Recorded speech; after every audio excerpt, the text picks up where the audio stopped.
Saat Zhang Yi memasuki tubuh Mamon, tiba-tiba muncul sebuah pemikiran dalam benaknya. Planet ini telah ada selama lebih dari 4 miliar tahun, namun raksasa duluk selalu ada. Bahkan Kagago pun tak mampu membunuh mereka. Apakah mungkin selama rentang waktu yang begitu panjang, tidak ada satupun orang yang memiliki kemampuan seperti Ling Changgong? Hal ini membuat Zhang Yi merasa ada yang aneh, dan baru terpikir olehnya setelah masuk ke dalam tubuh Mamon. Namun sekarang situasinya sangat genting. Semakin lama pertempuran di luar berlangsung, semakin tidak menguntungkan bagi pihak mereka. Ia harus segera menemukan tubuh manusia Ling. Di dalam tubuh Mamon dipenuhi cahaya, bukan berupa daging dan darah terkuat di dunia ini, seperti yang dibayangkan. Zhang Yi tiba-tiba berhenti. Ia berdiri di atas sebidang tanah yang luas, masih mencengkeram leher Ling Changgong di tangannya. Saat menoleh ke belakang, setengah bagian tombak Longinus berada tepat di belakangnya. Namun pintu masuk sudah tertutup rapat. Seolah-olah tombak itu adalah pilar yang memanjang dari kehampaan. Tatapan Zhang Yi menjadi semakin serius. Lagi-lagi ilusi? Tidak, mungkin ini adalah dunia nyata. Ia menarik tombak Longinus dengan sekuat tenaga dan menyeretnya sepenuhnya ke dalam ruang putih itu. Ini adalah satu-satunya harapannya sekarang. Mamon belum bangkit sepenuhnya. Ia hanya terkena wilayah Yusing. Selama masih memegang tombak Longinus, mereka masih memiliki peluang untuk bertahan. Apa ini tempat apa sebenarnya? Zhang Yi, kenapa kau masuk ke dalam tubuh Mamon? Bukankah kita sudah sepakat cukup dengan menyegelnya saja? Tanya Ling Changgong, menatap Zhang Yi dengan tegang. Tatapannya mengandung keraguan, karena ia merasa Zhang Yi pasti menyembunyikan rahasia penting. Zhang Yi dengan tenang mengamati sekeliling, lalu berkata, "Tidak semudah itu. Aku melihat sesuatu yang berbeda. Menusukkan tombak Longinus ke jantung Mamon saja tidak cukup. Dunia ini masih menyembunyikan rahasia lain." Mendengar itu, Ling Changgong secara refleks menelan ludahnya. "Kalau begitu, bisa kau lepaskan dulu tanganmu? Aku hampir mati tercekik olehmu." Zhang Yi menoleh, melihat wajah Ling Changgong sudah memerah. Ternyata secara tidak sadar, ia terlalu kuat mencengkeram. Tenaganya memang tak terlalu besar, tapi kekuatan dari baju zirah iblis sangatlah luar biasa. "Oh, maaf," ucap Zhang Yi. Ia pun melepaskan cengkeramannya. Ling Changgong batuk 2 kali sebelum akhirnya bernapas lega. Setelah itu, ia mengeluarkan sebilah pedang lagi. Kini dengan 2 pedang di tangan, ia berdiri di belakang Zhang Yi, mengamati sekeliling dengan waspada. "Ini tubuh Mamon ya?" gumamnya, seolah mencari sesuatu. "Kau mencari apa?" tanya Zhang Yi heran. "Menentukan titik jatuh." Ia memandang Zhang Yi sambil tersenyum. "Titik jatuh dari pedangku. Kalau aku bisa membelah tubuh Mamon, maka dari bagian dalam yang lebih lembut, mungkin aku bisa langsung menghancurkan tubuh aslinya." Saat itu tiba, hehehe. Ia terkekeh, seolah merasa sangat bangga dengan dirinya sendiri. Meskipun teknik aku adalah kehendak langit memiliki banyak kekurangan, kekuatannya terlalu menakutkan. Ia benar-benar memiliki kemampuan untuk mengabaikan perbedaan tingkat kekuatan dan memotong semua musuh. Namun, Zhang Yi memutar bola matanya dan mengejek dengan dingin. "Kau terlalu percaya diri, bukan?" "Hah? Hei, jangan bicara seperti itu. Kalau bukan karena aku, kau tak akan bisa masuk ke tempat ini," balas Li Changgong. Zhang Yi menggunakan kemampuannya untuk merasakan keadaan sekitar. Yang bisa dipastikan adalah, tempat ini sangat besar. Jelas bukan sekadar bagian dalam tubuh Dewa Iblis. Aku sudah lama curiga, kalau ini hanya tubuh berdaging, bagaimana mungkin bisa menahan tabrakan dari bintang? Tubuh Mamon yang kita lihat dengan mata telanjang bukanlah tubuh sejatinya. Itu hanya semacam perwujudan. Kalau ia ingin melawan pencipta dari dimensi tinggi, maka ia harus terlebih dahulu menaikkan eksistensinya ke dimensi yang sama. Zhang Yi berkata pelan, sebenarnya sedang berbicara dengan Yang Xin. Setelah insiden di Istana Tianyu, Zhang Yi semakin memahami hakikat dunia. Yang Xin berkata, "Kakak, segel milik Ling pastinya bukan hanya segel terhadap tubuh fisiknya. Tapi karena kita sudah sampai di tempat ini, kita harus menemukan tubuh manusianya untuk bisa keluar dari sini. Zhang Yi mengangguk, memang itu niatku. Ia menatap ke arah depan, lalu berkata, ayo kita berangkat. Tanpa ragu, ia memikul sebuah pilar perunggu raksasa sepanjang beberapa meter dan berjalan menuju arah itu. Li Changgong mengikutinya dari belakang dengan wajah kebingungan. Kau tahu apa lagi kali ini? Tapi ia sendiri juga tidak berani tinggal di tempat ini sendirian, jadi buru-buru mengejar langkah Zhang Yi. Yang lainnya tetap bersembunyi di dalam bayangan Zhang Yi. Di dunia putih ini seharusnya tak ada bayangan, namun Mu Yan tetap menyeret langkah di belakang Zhang Yi, tampak sedikit mencolok. Zhang Yi tak peduli, ia terus berjalan maju. Saat melewati cahaya, ia tiba-tiba merasakan hembusan angin yang menerpa topeng wajahnya. Topeng baju zirah iblis bersifat transparan satu arah, memungkinkan Zhang Yi melihat keluar, dan sistem cerdas di dalamnya akan terus memberi umpan balik tentang kondisi luar. Seperti sekarang, sistem menunjukkan kecepatan angin tingkat 2 dan suhu 16 derajat Celcius. Setelah melangkah keluar dari wilayah cahaya putih, kakinya menginjak sebuah area yang lembut, dan matanya pun menangkap warna yang berbeda. Hijau. Seluruh pandangan dipenuhi dengan warna hijau segar sebagai warna dominan. Di depannya terbentang pegunungan hijau yang tak terlalu tinggi, namun memanjang. Gunung-gunung itu ditumbuhi rumput dan pepohonan, dengan sungai serta ngarai di bawahnya. Zhang Yi kini berdiri di puncak salah satu gunung tersebut. Di bawah kakinya ada hamparan rumput lembut, dengan jenis rumput liar yang terasa familiar, namun belum pernah terdata di planet manapun, menari di tiup angin. Bahkan tanpa membuka topengnya, Zhang Yi bisa merasakan betapa nyaman iklim di luar sana, seolah-olah sedang diterpa angin musim semi. Ilusi? Zhang Yi sedikit mengernyit, wajahnya penuh kebingungan. Ini jelas bukan dunia nyata di luar sana. Ia pernah menyaksikan kemampuan wilayah Yusing dalam membentuk dunia ilusi, jadi pemandangan seperti ini tidak mengherankan baginya. Namun terhadap ilusi, ia selalu sangat waspada. Baju zirah iblisnya mampu menghalau cahaya dan suara berbahaya dari luar. Karena kebanyakan ilusi disalurkan melalui cahaya dan suara, maka itu tak berfungsi padanya. Li Changgong menyusul dari belakang dan berseru kaget. Wow, ini tempat macam apa? Ada gunung, air, pepohonan, dan padang rumput. Indah sekali. Zhang Yi berkata datar, ini adalah dunia di dalam tubuh Mamon. Jadi, jangan terlalu senang dulu. Waspadalah, bisa saja sewaktu-waktu kita mati di sini. Li Changgong menghela napas dalam-dalam, terpesona oleh pemandangan di sekitarnya. Kalau benar-benar mati di tempat seindah ini, mungkin bukan hal yang buruk. Bagaimanapun juga, kita sudah terlalu lama tidak melihat dunia yang normal dan indah seperti ini. Ucapan itu mengguncang hati Zhang Yi. Benar. Mereka memang sudah terlalu lama tidak menyaksikan pemandangan yang seindah lukisan musim semi ini. Jika saja hari kiamat tidak pernah datang, seharusnya inilah kehidupan normal yang mereka jalani. Setelah Zhang Yi dan Li Changgong masuk ke dalam tubuh Mamon, mereka tiba di dunia kecil yang begitu ajaib. Ini hanyalah ilusi. Dunia palsu yang diciptakan oleh Mamon akan lenyap seiring dengan kehancurannya, kata Zhang Yi sambil menggelengkan kepala. Tidak usah terlalu dipedulikan. Ia menutup mata dan tetap bisa merasakan arah keberadaan tubuh manusia Ling. Tanpa ragu, ia langsung berjalan menuju arah itu. Li Changgong berada di sampingnya. Entah sejak kapan, ia telah melepas helmnya dan menghirup udara segar di luar dengan penuh keserakahan.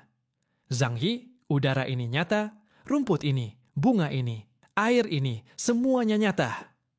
Dengan gembira, Li Changgong mencabut sehelai rumput dan menunjukkannya kepada Zhang Yi. Zhang Yi hanya meliriknya sekilas. Siapa yang tahu? Melihat ekspresi Zhang Yi, Li Changgong cemberut, tidak puas. Kau ini orangnya terlalu hati-hati. Justru kau yang terlalu sembrono, jawab Zhang Yi. Tidak, menurutku justru karena lawan kita terlalu kuat, maka bersikap waspada jadi tak ada gunanya. Li Changgong menyampaikan pemikirannya. Ini adalah bagian dalam tubuh seorang dewa iblis. Kalau kita tidak nekat, maka kita hanya bisa pasrah. Kita bertaruh bahwa Mammon tidak akan bangkit. Sekalipun kau sangat hati-hati, menghadapi Dewa Iblis takkan banyak membantu. Aku lebih suka mempertahankan kebiasaan untuk tetap hati-hati, balas Zhang Yi dengan dingin. Di dalam ruang bayangan, Yang Xin dan yang lainnya juga menatap dunia kecil yang indah ini dengan pandangan penuh kerinduan. Namun tidak seorang pun dari mereka mengusulkan untuk keluar. Dunia kecil yang tampaknya damai ini bisa saja sewaktu-waktu berubah menjadi sangat berbahaya. Zhang Yi melangkah menuruni bukit, menapaki rerumputan yang lembut. Ia tidak menggunakan kekuatan apapun demi menghindari munculnya ancaman yang tak perlu. Selama belum ada bahaya yang muncul, mempertahankan status quo adalah langkah paling bijak. Zhang Yi dan Li Changgong bersama-sama menuruni gunung. Semakin lama, pemandangan yang mereka lihat membuat tatapan Zhang Yi menjadi aneh. Xu Pangzi terkejut dan menunjuk ke depan, berkata, Hei, apa-apaan ini? Kenapa aku melihat sebuah desa? Semua orang melihatnya. Di kaki gunung, terdapat sebuah desa dengan ratusan bangunan yang bentuknya menyerupai rumah. Gaya bangunannya berbeda dari era manapun dalam sejarah manusia. Peradaban pembangunnya diperkirakan berasal dari sekitar 500 tahun yang lalu, masih menggunakan batu dan kayu sebagai bahan utama. Namun, rumah-rumah itu cukup tinggi. Yang Xin memperkirakan, berdasarkan skala bangunannya, manusia yang tinggal di situ rata-rata memiliki tinggi sekitar 1,6 meter. Hampir sama dengan manusia zaman kita, komentar Zhang Yi datar. Hanya ilusi yang menipu mata. Zhang Yi tidak mempercayainya. Ia pernah melihat bar dan arwah-arwah di dalamnya di jalan kematian. Orang-orang yang mengira sedang melihat kenyataan di tempat ini sebenarnya hanyalah roh-roh yang terperangkap di sini. Tempat ini tidak benar-benar dihuni manusia, melainkan roh-roh, makhluk-makhluk Yusing yang telah jatuh, serta wilayah yang secara tidak sadar diciptakan oleh Mammon dalam mimpinya. Dengan pemikiran itu, Zhang Yi melangkah menuju desa tersebut dengan hati-hati. Namun, perlahan ia menyadari ada yang tidak beres. Ia benar-benar melihat manusia di luar desa itu. Di jalan menuju desa, padang rumput di sisi kanan dan kiri penuh bunga yang indah. Musim semi sedang mekar, dan banyak anak-anak sedang bermain di padang rumput itu, menggunakan jaring buatan tangan untuk menangkap makhluk aneh yang mirip kupu-kupu. Wajah anak-anak itu hampir tak berbeda dari manusia. Hanya saja kulit mereka lebih putih dan telinga mereka sedikit lebih panjang. Menurut penjelasan Ling, bentuk manusia telah ditetapkan oleh Sang Pencipta. Dari generasi ke generasi, bentuk tubuh manusia tidak banyak berubah. Bahkan kaum putri duyung atau manusia berkepala binatang seperti bangsa Ark dan bangsa Yihuan tetap mempertahankan sebagian besar ciri-ciri manusia. Anak-anak itu bermain riang di padang rumput, bercanda dan tertawa, tampak begitu bahagia. Anak-anak ini juga palsu? Tanya Li Changgong dari sisi Zhang Yi. Zhang Yi mengangguk pelan. Mungkin saja.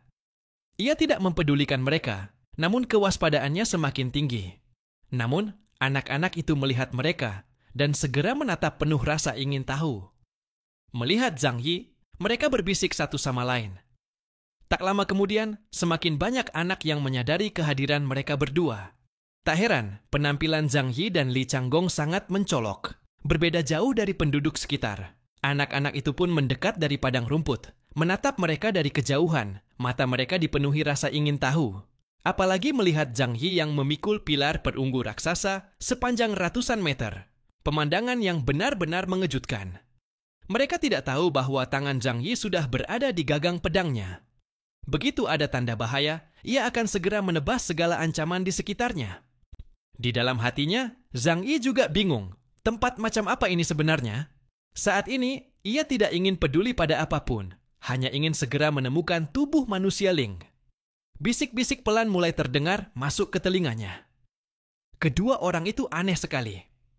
Iya ya, tapi kelihatan keren banget. Mereka pahlawan. Mereka pasti para pahlawan. Meskipun anak-anak itu berbicara dalam bahasa yang tak dikenal, Zhang Yi sama sekali tidak kesulitan memahaminya. Seolah makna dari setiap kata mereka langsung masuk ke dalam pikirannya. Dewi? Pahlawan? Apalagi ini?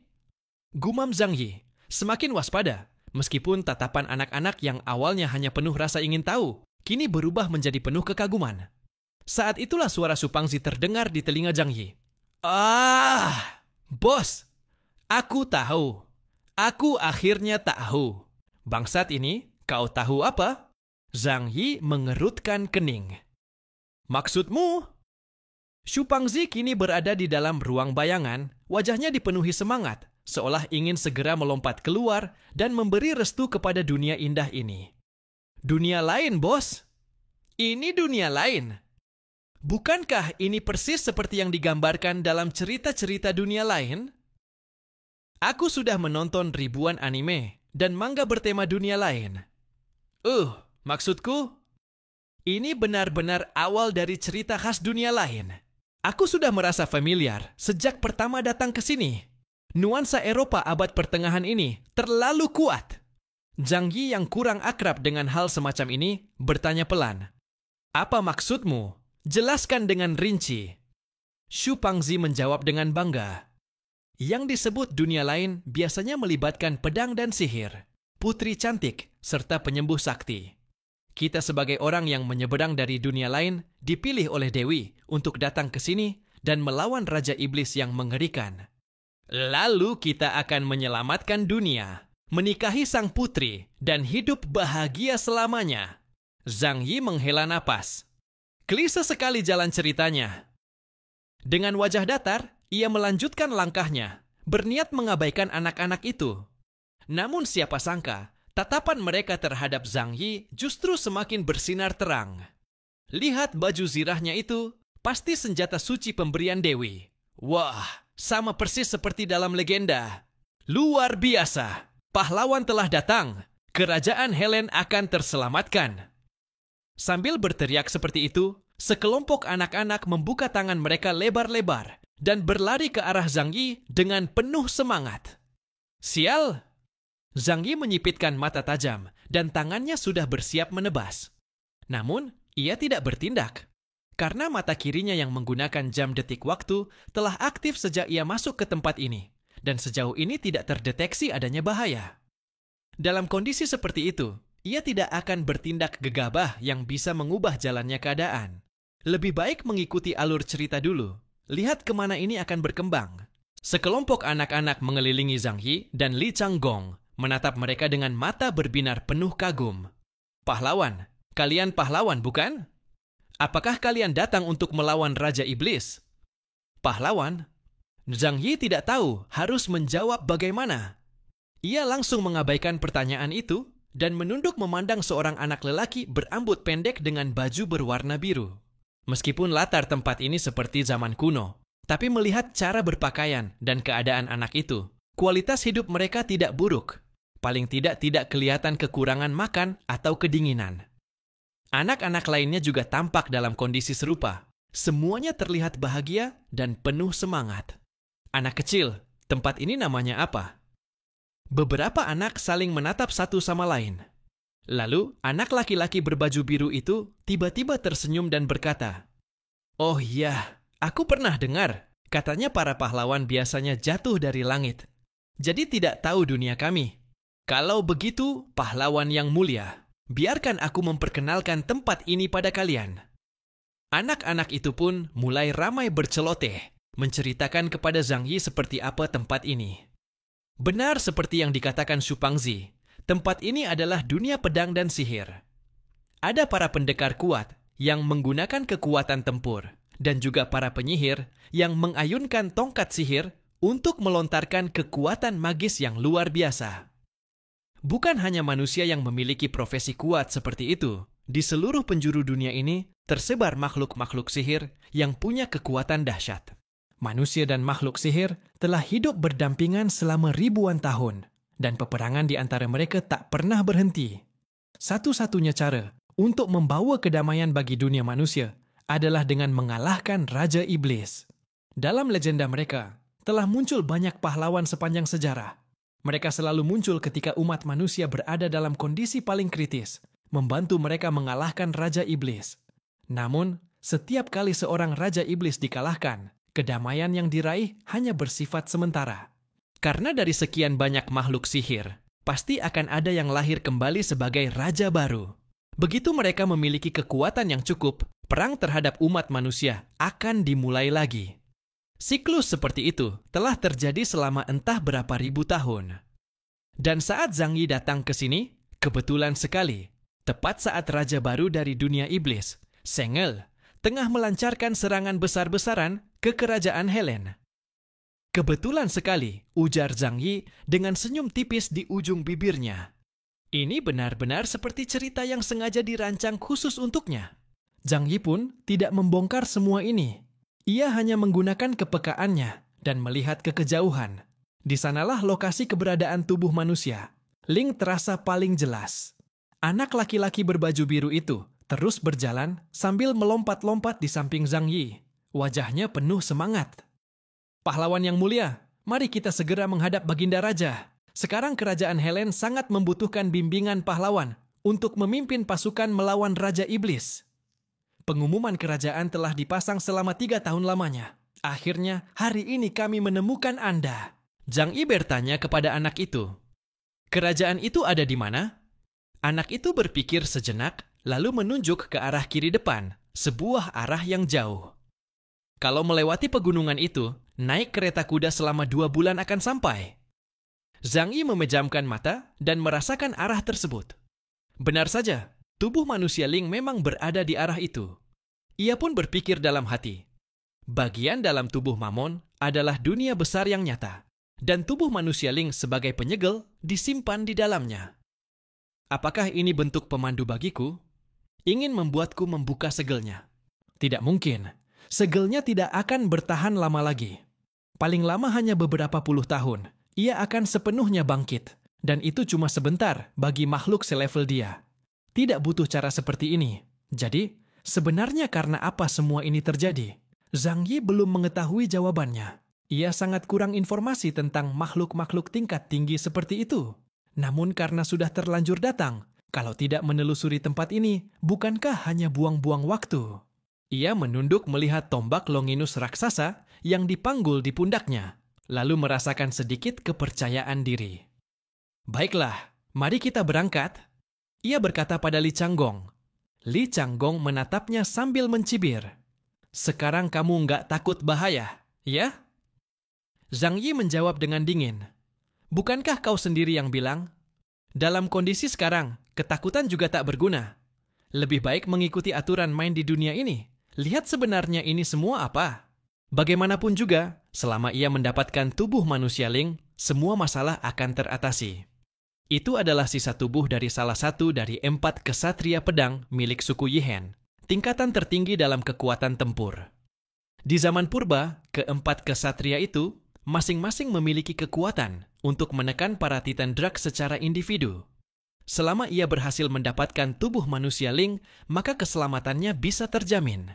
Zhang Yi pun menunduk menatap anak lelaki bermata berbinar itu. Richie, apakah kau bersedia ikut bersamaku menuju ibu kota kerajaan? Masih banyak hal yang ingin ia tanyakan pada anak itu. Richie langsung melompat kegirangan. Wah, aku bersedia. Tentu saja aku bersedia. Bisa melayani pahlawan adalah kehormatan terbesar bagiku. Anak-anak lain juga berteriak ingin ikut bersama Zhang Yi, namun pada akhirnya ditolak olehnya. Ia tidak ingin membawa terlalu banyak faktor yang tidak stabil. Zhang Yi pun membawa Richie, dan bersama Li Changgong, mereka terbang ke udara menuju arah istana kerajaan. Namun mereka tidak terburu-buru, justru melayang-layang di langit, mengamati seluruh dunia ini dari atas. Dunia ini begitu luas dan indah, dipenuhi padang rumput hijau dan pohon-pohon tinggi. Di atas padang rumput, para penggembala sedang menggiring ternak. Angin sepoi-sepoi meniup, dedaunan di hutan berdesir. Pemandangan ini sungguh seperti dunia dalam dongeng. Di kejauhan, sawah-sawah dibagi rapi menjadi petak-petak besar, di mana para petani sedang mencangkul. Orang-orang di sini tampak hidup tanpa beban, selalu tersenyum, tidak menunjukkan tanda-tanda kelaparan. Bahkan para petani tua pun bercanda riang saat beristirahat. Namun, Zhang Yi tetap merasa ada yang aneh. Tapi ia tak bisa menjelaskan apa yang membuatnya merasa seperti itu. Richie yang dibawa terbang tampak begitu gembira, mengepalkan tangan dengan semangat, Senyumnya tak henti-henti. Tiba-tiba Zhang Yi bertanya, "Richie, kalau kau ikut aku ke istana kerajaan, kau tak perlu melapor pada ayahmu dulu." Richie menatap Zhang Yi dengan heran. "Ayah? Ayah itu apa?" Zhang Yi terdiam. Bagaimana bisa manusia mengatakan hal yang begitu? Tak masuk akal. Zhang Yi menatap anak itu. Dari tubuhnya, ia benar-benar tidak bisa merasakan adanya aura palsu. Aneh sekali. Ia yakin bahwa dunia ini hanyalah dunia buatan. Orang-orang di sini pun hanyalah fiksi. Tapi anak bernama Richie ini dan juga anak-anak lainnya terasa terlalu nyata. Zhang Yi tersenyum lalu bertanya, "Maksudku ayah dan ibumu. Kau akan pergi ke ibu kota kerajaan, jaraknya sangat jauh dari rumah. Kalau tidak berpamitan pada mereka, bukankah mereka akan khawatir?" Wajah Richie menunjukkan ekspresi kebingungan penuh. "Ayah dan ibu, itu apa?" Ia menggaruk-garuk kepala kecilnya, tampak benar-benar tidak mengerti. Zhang Yi tertegun. Apakah orang-orang di dunia ini muncul dari celah batu atau bagaimana? Li Changgong di samping menambahkan, "Maksudnya, orang yang melahirkanmu dan membesarkanmu. Mereka di mana sekarang?" Barulah saat itu, Richie seolah menyadari sesuatu. "Oh, yang kalian maksud itu. Mereka mungkin sedang bekerja di desa. Tapi aku tidak tahu mereka sedang melakukan apa." Zhang Yi mengangkat alisnya. "Kau benar-benar bikin aku tak habis pikir." Richie kemudian menambahkan, "Tapi yang membesarkanku adalah Institut Kebaikan Ilahi. Para paman dan bibi di sana sangat baik padaku." Zhang Yi terdiam sejenak. "Jadi kau yatim piatu?" "Apa itu yatim piatu?" Zhang Yi nyaris tidak tega menjawabnya. Tetap saja Li Changgong langsung menukas dengan tajam. Yatim piatu itu maksudnya, ayah dan ibunya sudah meninggal, dan si anak dibesarkan di tempat khusus bersama anak-anak lain yang juga tidak punya orang tua. Mata Richie membulat, lalu seolah mendapat pencerahan. "Oh, aku mengerti sekarang. Kalian berdua pasti datang dari dunia lain, jadi tidak tahu sistem yang berlaku di tempat kami." Di kerajaan Helen, konsep ayah dan ibu itu tidak ada. Richie dengan bangga mengucapkan kalimat yang membuat Zhang Yi hampir kehilangan kesabaran. Richie melanjutkan, "Setiap bayi yang lahir di kerajaan Helen akan langsung dibawa ke Institut Kebaikan Ilahi untuk dibesarkan bersama. Di sana, mereka akan dididik sesuai bakat masing-masing dan kelak diberi pekerjaan yang sesuai.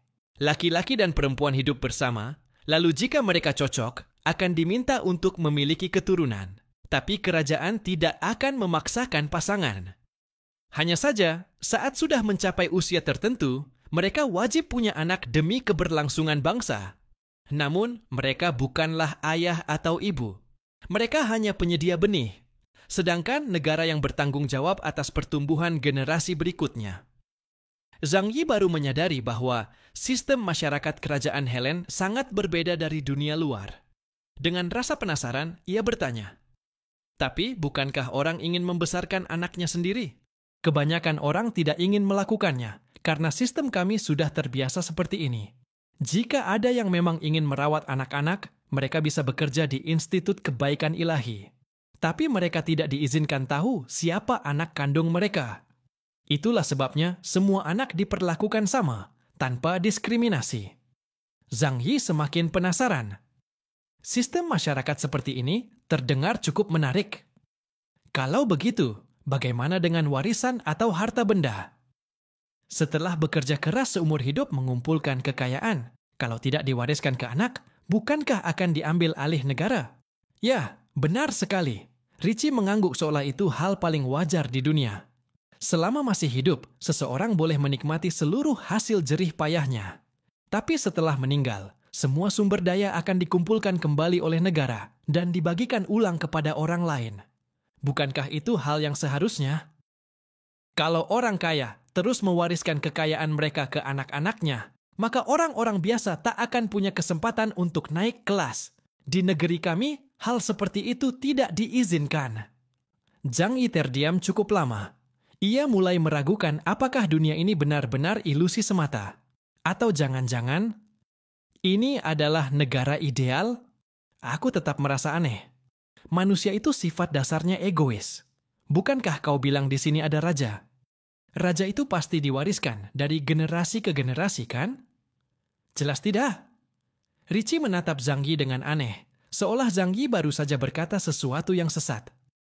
Raja adalah orang paling berbakat yang dipilih dari seluruh negeri. Setiap kali raja lama turun takhta, akan diadakan pemilihan untuk mencari raja baru. Orang yang terpilih akan menjalani pelatihan intensif, belajar langsung dari raja sebelumnya. Hanya setelah lulus ujian dan terbukti mampu, ia boleh naik takhta. Itulah yang disebut pangeran dan putri kerajaan. Zhang Yi terperangah. Kalau begitu, bukankah usia pangeran dan putri bisa lebih tua daripada rajanya? Memang begitu. Richie mengangguk dengan yakin. Zhang Yi menarik napas dalam-dalam. Dunia ini sangat menarik. Keturunan bukan lagi milik pribadi, melainkan milik seluruh masyarakat. Maka setiap orang akan memperlakukan semua anak dengan adil, sebagai bagian dari komunitas bersama. Mereka bekerja bukan demi warisan anaknya, tapi demi masa depan masyarakat.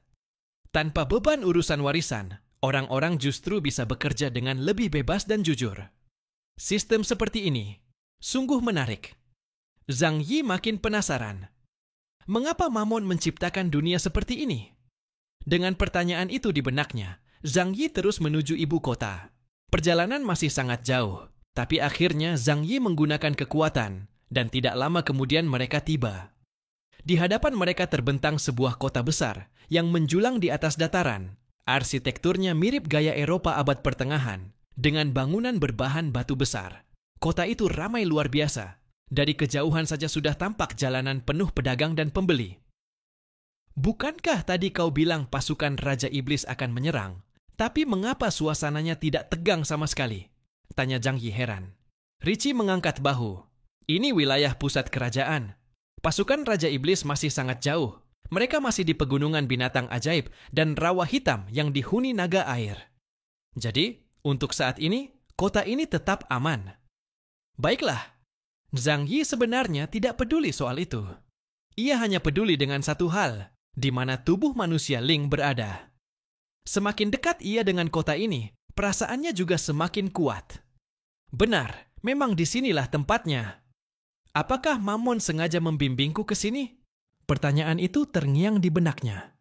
Setelah tiba di dekat kota, Richie berkata, "Pahlawan yang mulia, di wilayah kota kerajaan tidak boleh terbang tanpa izin. Kalau ketahuan, kita bisa ditangkap oleh pasukan penjaga kota. Kita harus masuk dari gerbang utama." Zhang Yi memandang para prajurit bersenjata lengkap di atas tembok kota dan memilih tidak mencari masalah. Sebenarnya ia bisa langsung menembus masuk menggunakan teleporasi ruang, tapi ia memilih turun ke gerbang utama dengan tertib. Begitu muncul di depan gerbang, semua orang langsung menatap ke arahnya. Bagaimana tidak? Zhang Yi sedang membawa tombak Longinus raksasa di pundaknya. Mustahil tidak menarik perhatian. Orang-orang mulai berbisik-bisik, menatap mereka bertiga dengan heran.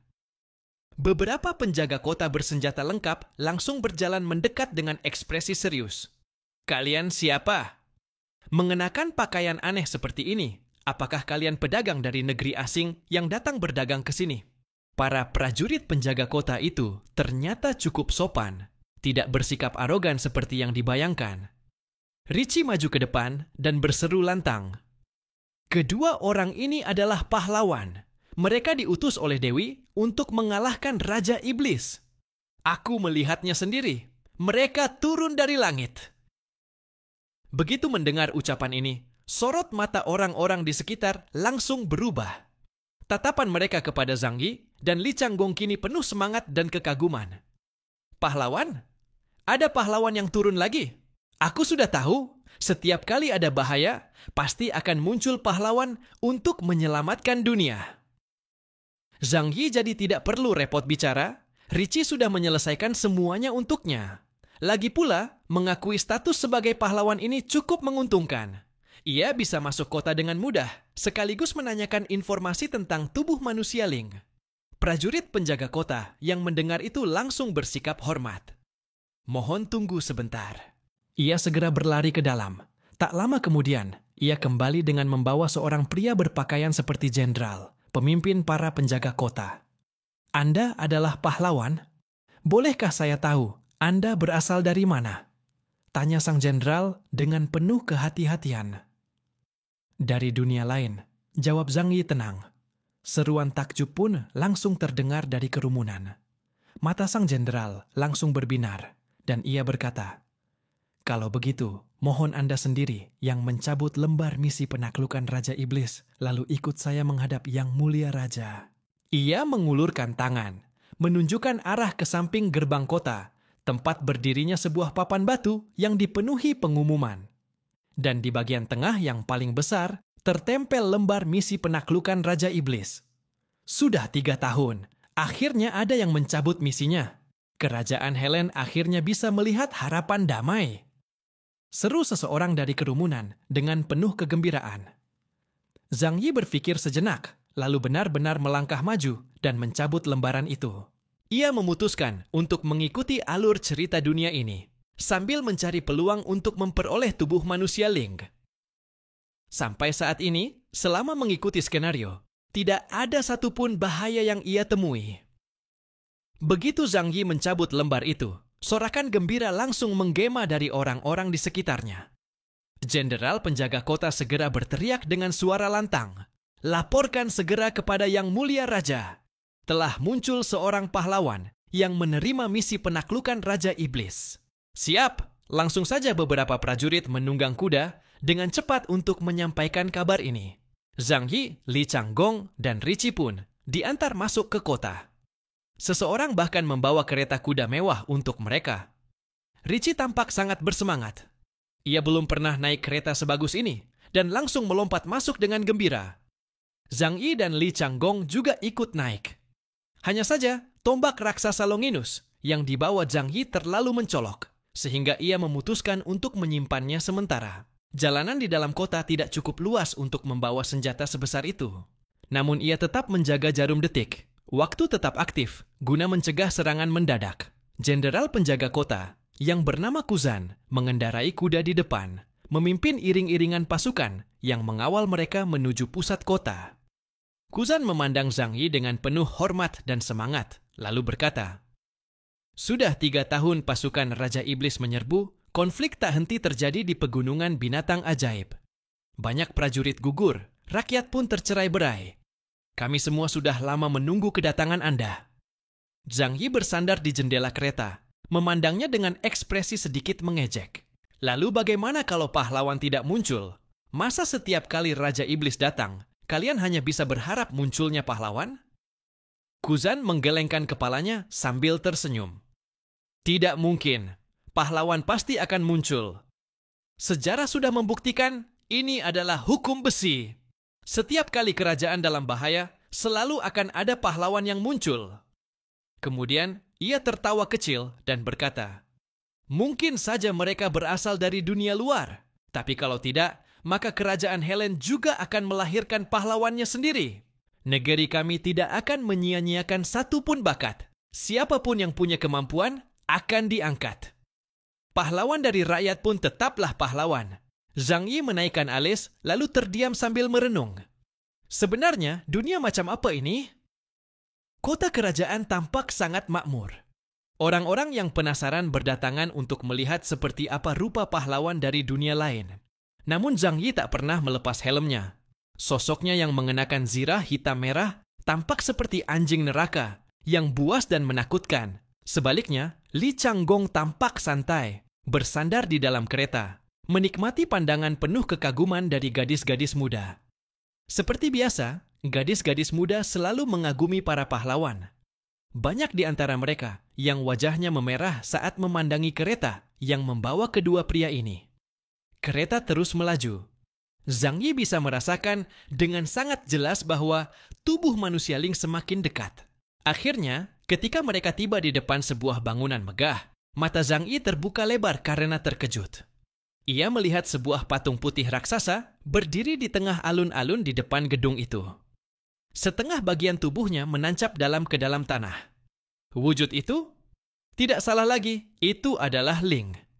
Sosok sang satria pedang saat bertarung melawan Mamon terpatri jelas dalam ingatan Zhang Yi dan tak pernah memudar.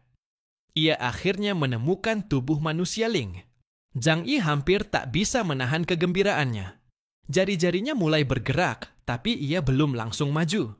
Sebaliknya, ia berpaling ke arah Jenderal Kuzan dan bertanya, "Apa itu? Kenapa ditancapkan ke tanah begitu? Sampai membuat seluruh alun-alun retak." Jenderal Kuzan memandang tubuh manusia Ling dengan ekspresi tak berdaya, lalu menjawab, 3 tahun yang lalu, patung aneh itu tiba-tiba jatuh dari langit dan menghantam langsung alun-alun pusat kerajaan. Apapun yang kami lakukan, kami tak bisa mencabutnya. Akhirnya kami hanya bisa membiarkannya tetap di sana. Dan sejak saat itu pula, di antara para monster, muncul seorang Raja Iblis kuat bernama Sengel yang mulai menyerang perbatasan kerajaan Helen. Kuzan menghela napas dalam-dalam. Itu adalah pertanda malapetaka. Sudut bibir Zhang Yi terangkat membentuk senyuman tipis. Tentu saja. Bagi Mamon, Ling memang adalah bencana besar. Li Changgong, yang tidak pernah masuk ke Istana Langit, tidak mengenali tubuh manusia Ling. Ia hanya menatap patung itu dengan rasa penasaran sebentar, lalu kehilangan minat. Tiba-tiba Zhang Yi berseru lantang. Sebagai pahlawan, aku datang ke sini untuk membantu rakyat mendapatkan kehidupan damai. Patung ini adalah pertanda buruk.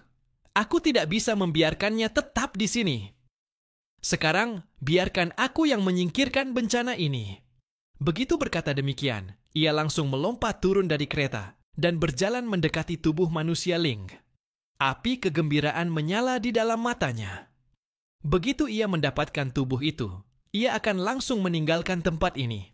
Ia tak tertarik untuk terus bermain drama bersama dunia ilusi ini. Zhang Yi melangkah mendekat, lalu langsung mengangkat tangan dan membuka gerbang dimensi. Gerbang itu tak tampak oleh siapapun selain dirinya. Ia mulai mengerahkan kekuatan, mencoba menarik tubuh manusia Ling masuk ke dalam dimensi miliknya.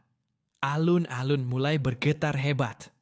Para prajurit di sekitarnya segera berusaha menjaga keseimbangan tubuh mereka. Yang mulia pahlawan, mohon, hati-hati.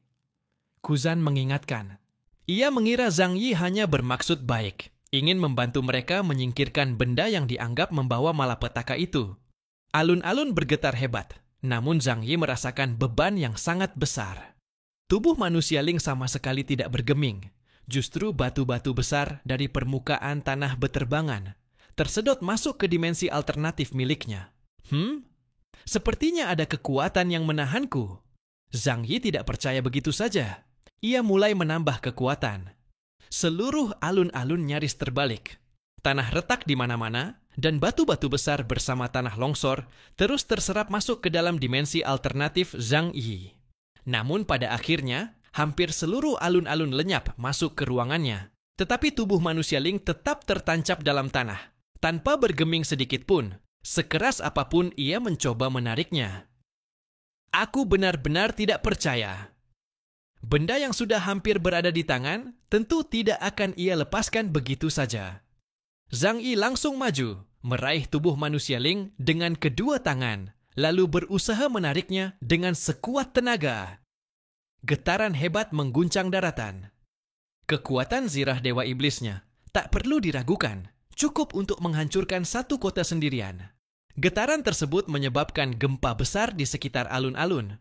Bahkan beberapa bangunan pun mulai berguncang dan batu-batu serta genteng berjatuhan. Pahlawan, hentikan! Sebuah suara keras terdengar dari kejauhan. Zhang Yi pada akhirnya menyadari, ia benar-benar tidak bisa menarik keluar tubuh manusia Ling. Ada kekuatan yang menahannya. Tentu saja, tidak mungkin semuanya semudah itu. Jika memang semudah itu, Ling tidak akan mampu menyegel Mamon. Ia melirik ke sekitar.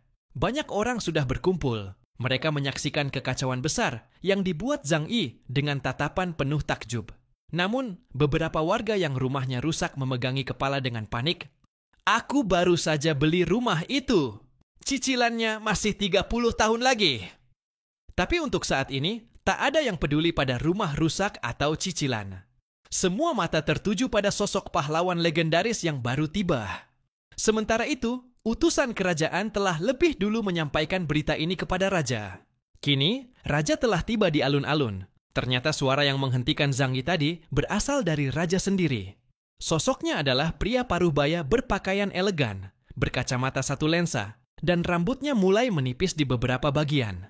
Pahlawan, niat baik Anda sangat kami hargai.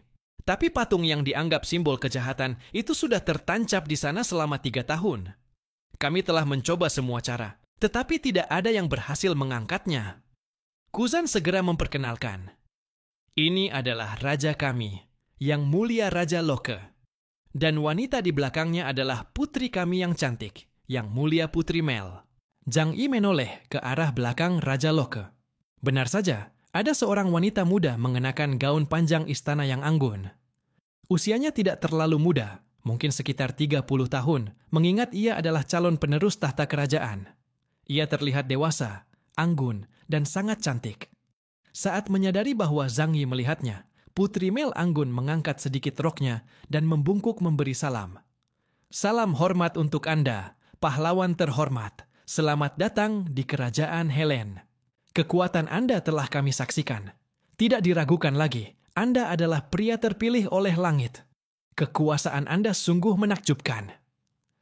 Tindakan Zhang Yi tadi sudah cukup menunjukkan kekuatannya, sehingga banyak proses rumit bisa dilewati. Raja Loke lalu berkata, "Mari ikut kami ke istana. Kita akan membicarakan urusan penaklukan Raja Iblis." Zhang Yi, Li Changgong, dan Ricci pun mengikuti raja ke istana. Istana itu tidak semewah bayangan mereka, tetapi cukup megah dan terstruktur. Suasananya justru mirip kantor pusat perusahaan besar di dunia luar. Tempat kerja raja sendiri adalah sebuah kantor luas. Setelah memasuki ruangan, mereka bertiga memperkenalkan diri secara singkat. Namun, pikiran Zhang Yi masih tertuju pada tubuh manusia Ling di alun-alun, sehingga ia tidak terlalu fokus pada pembicaraan raja dan sang putri. Raja tua itu duduk di belakang meja besar, menyilangkan jari di atas meja, lalu berbicara serius kepada Zhang Yi dan Li Changgong. Di daerah perbatasan pegunungan binatang ajaib, perang telah berlangsung selama 3 tahun. Perbendaharaan kerajaan sudah sangat terkuras dan lebih dari 30.000 prajurit telah gugur. Ratusan ribu warga sipil menjadi pengungsi. Satu-satunya cara menghentikan bencana ini adalah dengan membasmi Raja Iblis Sengel yang memimpin para monster. Pahlawan Kaos, kami berharap Anda dan rekan Anda bersedia pergi ke kota perbatasan perisai cahaya dan membantu pasukan kerajaan melawan Raja Iblis. Zhang Yi terus memandang keluar jendela. Baru saat Li Changgong menyikut lengannya, ia tersadar. Oh, baiklah. Baik. Tapi aku masih penasaran dengan patung itu. Apa kalian benar-benar tak bisa mencabutnya? Tanya Zhang Yi sambil menunjuk ke tubuh manusia Ling di alun-alun. Putri Mel menggantikan sang raja menjawab, "Kami sudah mencoba berbagai metode, tapi semuanya gagal. Bahkan jika kami menggali tanah di sekelilingnya, patung itu justru semakin tenggelam. Seolah-olah ada kutukan mengerikan yang menahannya. Rakyat sangat khawatir terhadapnya. Pahlawan agung, jika Anda bisa mencabutnya, seluruh negeri ini akan sangat berterima kasih." Setelah berkata demikian, Putri Mel tiba-tiba terdiam sejenak. Namun, ada satu hal yang cukup aneh. Zhang Yi menyilangkan tangan. "Oh, hal apa?" Putri Mel berkata serius. 3 tahun lalu, saat patung itu jatuh dari langit, di tahun yang sama, Raja Iblis Sengel juga muncul. Zhang Yi langsung mengerti maksud dari perkataan Putri Mel. Kau ingin mengatakan bahwa patung itu ada hubungannya dengan Raja Iblis Sengel? Jadi jika kita membunuh Sengel, mungkin patung itu akan bisa ditangani? Putri Mel tersenyum lembut. Aku hanya merasa kedua kejadian ini pasti memiliki hubungan tertentu. Zhang Yi mengangguk. Baik, aku mengerti. Aku akan membantu kalian menumpas Raja Iblis. Jawaban Zhang Yi yang begitu cepat membuat Li Changgong memandangnya heran. Sejak kapan kau jadi orang yang begitu cepat mengambil keputusan? Kau bahkan tidak menanyakan apa-apa sebagai imbalan. Zhang Yi hanya meliriknya sekilas, tidak menjawab. Sejak awal memasuki dunia aneh ini, Zhang Yi tidak pernah menganggapnya sebagai dunia nyata.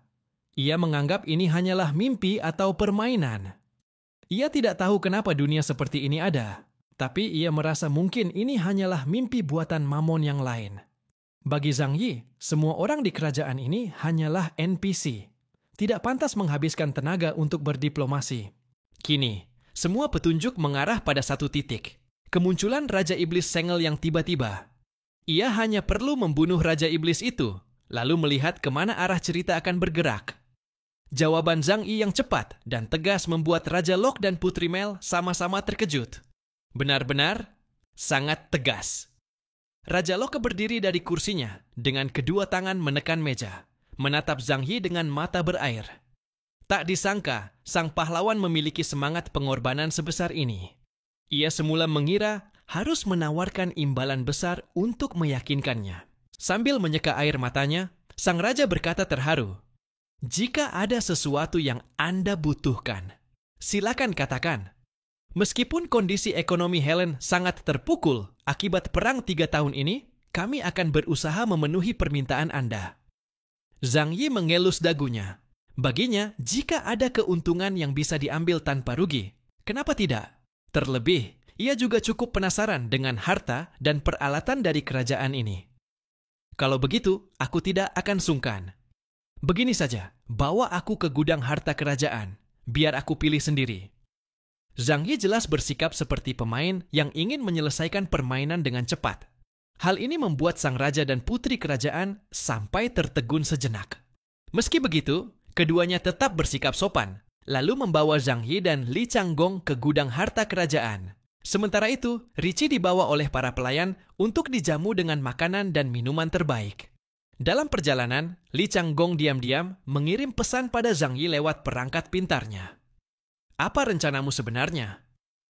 Mengikuti alur cerita dunia ini. Kalau tidak, aku tidak akan bisa mendapatkan.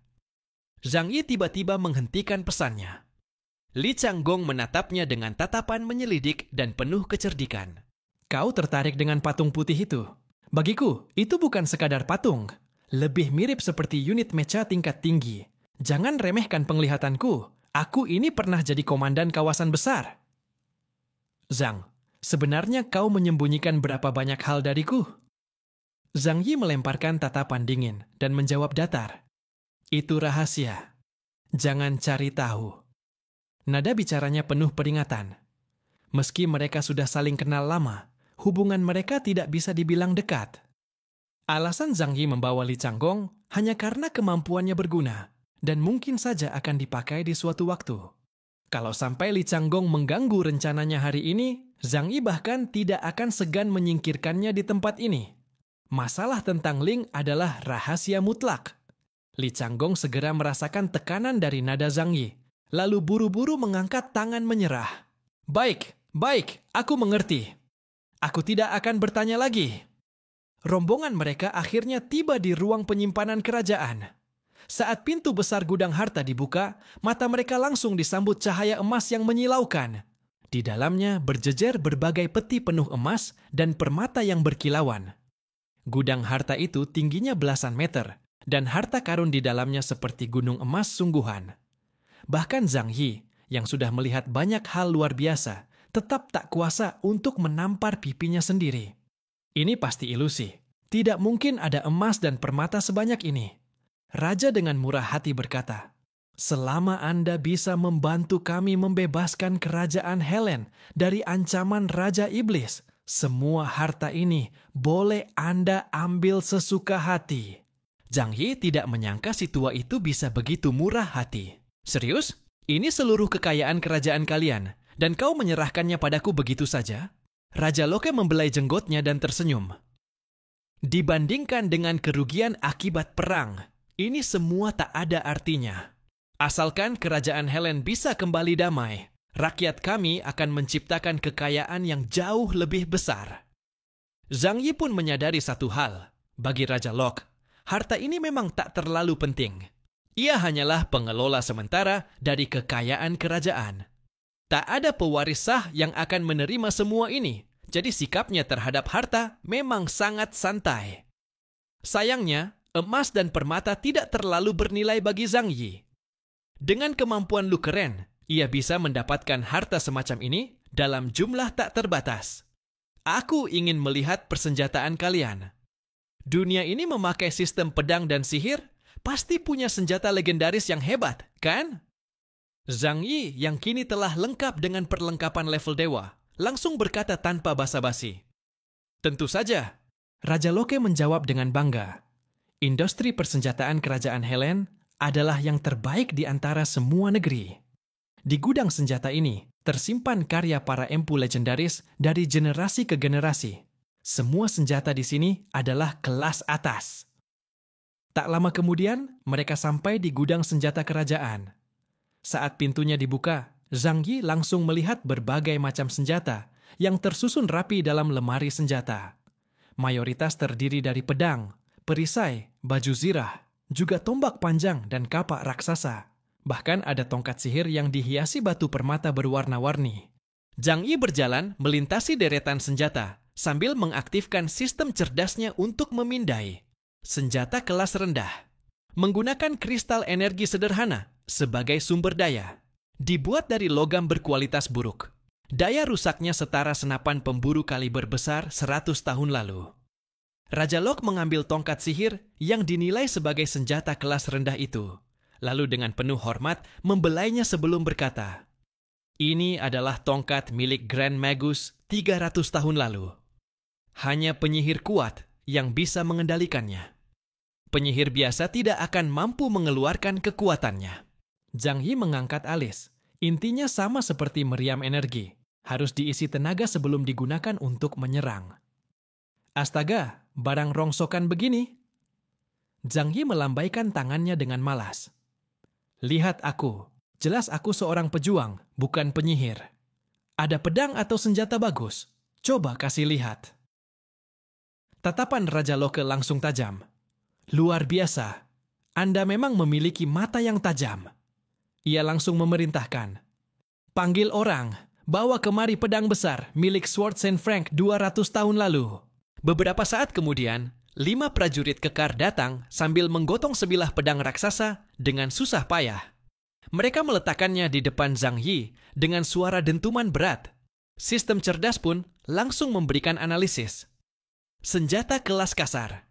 Karena keterbatasan teknologi industri, senjata ini dibuat berat dan besar agar bisa mengandalkan kekuatan brutal. Dilengkapi modul penyimpan energi untuk serangan jarak jauh terbatas. Zhang Yi sedikit meringis, tapi ia tetap menunduk dan menjangkau gagang pedang itu. Raja dan Putri Mel menahan napas melihatnya. Itu adalah senjata Sword Saint Legendaris. Sudah 200 tahun tak ada yang mampu menggunakannya. Mungkinkah hari ini sang pemilik sejatinya telah datang? Zhang Yi mencengkeram gagang pedang itu, lalu memberi sedikit tenaga. Pedang legendaris itu langsung patah di tangannya. "Ah!" Raja Lok dan Putri Mel langsung panik. Itu warisan berharga bangsa kami." Zhang Yi menatap gagang pedang yang patah. Wajahnya penuh rasa tak percaya. Padahal ia tidak terlalu serius menariknya. Tapi senjata itu langsung hancur.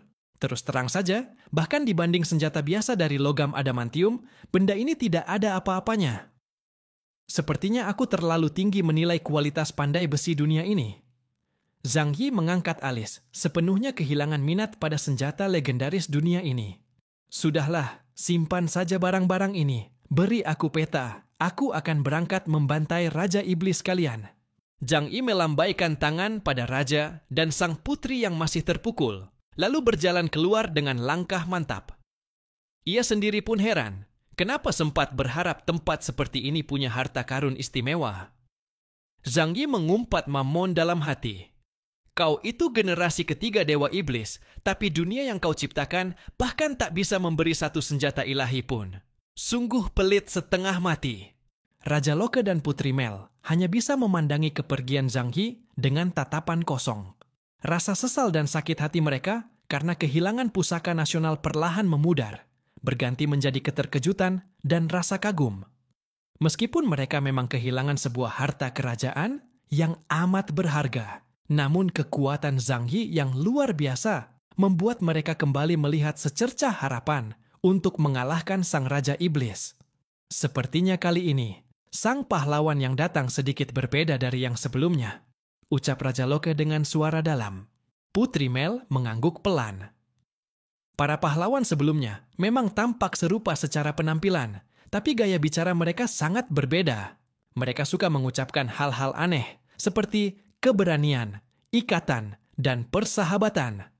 Tapi dua orang ini, terutama yang mengenakan zirah, sangat pendiam dan justru memberi kesan bisa diandalkan. Raja Loke mengelus jenggotnya yang sedikit melengkung. Tolong siapkan beberapa pelayan wanita yang cantik untuk mereka. Mereka datang untuk membantu kita melawan Raja Iblis dan kita bahkan belum memberikan apapun sebagai balasan. Itu rasanya agak memalukan. Putri Mel menggernyit sedikit. Tapi, kalau berdasarkan pengalaman sebelumnya, para pahlawan biasanya menolak. Mereka memang tampak mesum, tapi begitu dihadapkan dengan wanita cantik yang benar-benar bersedia, mereka justru menolak sambil teriak-teriak pakai kata-kata aneh seperti Yasashi, atau entah apa itu artinya, sambil terus menggeleng dan menolak. Mereka selalu ingin perempuan yang bergerak lebih dulu. Sungguh, mulut menolak, badan menerima, ya begitulah. Itu juga aku pelajari dari mereka. Tambahnya sambil tersenyum masam, Raja Loke pun tertawa kecil. Apapun itu, kita harus menunjukkan ketulusan terbaik kita. Putri Mel mengangguk mantap. Baiklah, aku akan mengurusnya sendiri, Paduka. Aku akan menyiapkan semuanya. Zhang Yi menyusuri lorong panjang istana, melewati kolom-kolom besar, hingga akhirnya tiba di taman istana. Matahari bersinar terik di langit, cahayanya hangat dan menyenangkan, menciptakan suasana nyaman. Namun, keberadaan Zhang Yi yang berpakaian zirah tebal di bawah terik matahari membuatnya tampak sedikit aneh. Tapi tentu saja, ia tidak akan pernah menanggalkan perlindungannya. Sedikitpun, ia tidak akan menurunkan kewaspadaannya terhadap dunia ini. Apa sebenarnya tempat ini? Mimpi Mammon atau sebuah perangkap? Tidak. Aku tak bisa berasumsi bahwa Mammon telah bangkit. Kalau begitu, ini juga pasti masih bagian dari mimpi. Meski begitu, rasanya justru terasa sangat nyata. Mungkin ini adalah bentuk peradaban manusia yang pernah benar-benar ada dalam salah satu era sebelumnya. Putri Mel mengejarnya dari belakang dan memberikan hormat. Yang mulia pahlawan kaos, kami benar-benar merasa menyesal karena tak bisa membantu Anda. Kekuatan Anda sungguh melampaui pemahaman kami. Bahkan, membuat kami merasa Anda mungkin bisa mengalahkan Raja Iblis sendirian. Zhang Yi menoleh, menatapnya sebentar. Lalu, bagaimana biasanya para pahlawan terdahulu menjalankan misinya? Putri Mel sedikit tersenyum kikuk. Biasanya, mereka menerima perlengkapan dan uang, kemudian pergi ke dungeon kecil di sekitar kota untuk melawan monster kecil. Mereka menyebutnya naik level. Katanya, semakin banyak monster yang mereka kalahkan, semakin kuat mereka jadi. Setelah bertahun-tahun berlatih dan berkembang, barulah mereka pergi menantang Raja Iblis. Sepasang mata Zhang Yi memancarkan kilatan tajam. Naik level dengan melawan monster? Itu adalah sistem klasik dalam game dungeon. Lalu, apakah mekanisme ini juga berlaku pada dirinya? Putri Mel, sekuat apa sebenarnya Raja Iblis saat ini? Putri Mel berpikir sejenak, lalu menjawab dengan hati-hati. Raja Iblis adalah makhluk terkuat di antara bangsa iblis. Hanya mereka yang sudah mencapai level di atas 90 yang berhak menyandang gelar Raja Iblis. Sebelum itu, dia harus berhasil menaklukkan seluruh pasukan iblis dan menyatukan mereka. Zhang Yi lalu menatap Putri Mel. Kalau begitu, menurutmu, kira-kira aku ini berada di level berapa? Putri Mel tersenyum kaku sambil menggeleng. Penilaian level adalah kemampuan khusus milik para pahlawan. Orang biasa tak bisa melihatnya. Pahlawan, Anda tidak punya kemampuan itu? Zhang Yi tertawa ringan. Menurutmu sendiri bagaimana? Ia menjawab dengan pertanyaan, melempar beban balik pada lawan bicaranya. Putri Mel hanya bisa tertawa ringan sambil berkata, Anda pasti sedang bercanda, bukan? Zhang Yi memandang sekeliling. Kalau Raja Iblis saat ini, Sanggel, apakah dia bisa menghancurkan istana ini sendirian? Putri Mel kembali berpikir panjang sebelum menjawab. Menurut informasi dari garis depan, Sanggel bisa menghancurkan satu kota besar manusia hanya dalam 1 hari. Namun, untuk ibu kota yang memiliki tingkat pertahanan tinggi seperti ini, mungkin Raja Iblis tidak akan bisa menembusnya sendirian. Zhang Yi mengangguk. Kalau begitu, aku paham. Ia lalu menggunakan saluran komunikasi untuk bicara dengan Li Changgong. Kelihatannya, kau pun cukup bisa menghadapi makhluk itu. Li Changgong buru-buru menggeleng. Jangan bercanda. Aku hanya jago melawan target tunggal. Raja Iblis pasti pengguna sihir tingkat tinggi. Belum lagi dia punya pasukan besar. Pangkat Epsilon seharusnya mampu menghancurkan satu kota sendiri. Namun itu hanya teori umum. Kalau disuruh benar-benar menghancurkan satu kota, Li Changgong pasti kelelahan sampai tangannya tak bisa diangkat karena dia harus membunuh satu persatu dan itu akan membuat matanya kering. Meski begitu, Zhang Yi tetap tidak tergesa-gesa menghadapi Raja Iblis. Ia lalu berkata pada Putri Mel, "Sekarang aku butuh dua hal dari kalian. Pertama, kumpulkan semua informasi tentang pasukan Raja Iblis, sedetail mungkin. Kedua, beritahu aku lokasi terdekat dari ibu kota yang masih cukup aman, tapi ada aktivitas monster." Putri Mel langsung menjawab, "Baik, Yang Mulia Pahlawan. Data pasukan Raja Iblis akan segera aku kumpulkan. Untuk lokasi monster terdekat, itu adalah Pegunungan Mokhasa, sekitar 800 li dari ibu kota. Di sana terdapat aktivitas sejumlah kecil monster." Setelah berkata demikian, ia memanggil seorang pelayan untuk mengantarkan peta kepada Zhang Yi. Zhang Yi memverifikasi lokasi Pegunungan Mokhasa, lalu berkata pada Li Changgong, "Ayo, kita lihat seperti apa rupa monster-monster dunia ini." Putri Mel buru-buru berkata, "Yang Mulia Kaos, mohon tunggu. Menantang monster bukan perkara mudah. Anda sebaiknya membentuk tim yang terdiri dari berbagai kelas dan kemampuan. Mereka akan menjadi rekan Anda dan membantu Anda dalam perjalanan." Zhang Yi hanya tersenyum tipis.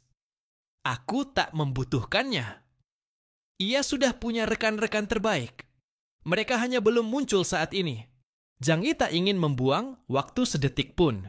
Ia langsung membuka gerbang dimensi, lalu bersama Li Changgong menghilang dari tempat itu. Putri Mel terpana, lalu berbisik pelan, "Bertarung sendirian bukanlah kebiasaan. Aku harus segera mencari anggota tim terbaik untuk membantunya melawan Raja Iblis." Ia pun bergegas untuk mengatur semuanya. Saat ini, Zhang Yi bergerak secepat mungkin. Ia ingin menamatkan permainan membosankan ini secepat mungkin, dan telah memangkas semua proses yang tak penting. Ia bahkan berharap ada portal transportasi langsung ke Pegunungan Mokhasa. "Sepertinya kau cukup terburu-buru," kata Li Changgong. "Kalau memang seperti itu, kenapa kau tidak langsung menuju Raja Iblis dan membunuhnya saja?" Zhang Yi melirik sekilas ke arah Li Changgong dan berkata dengan datar, "Jangan pernah meremehkan lawanmu.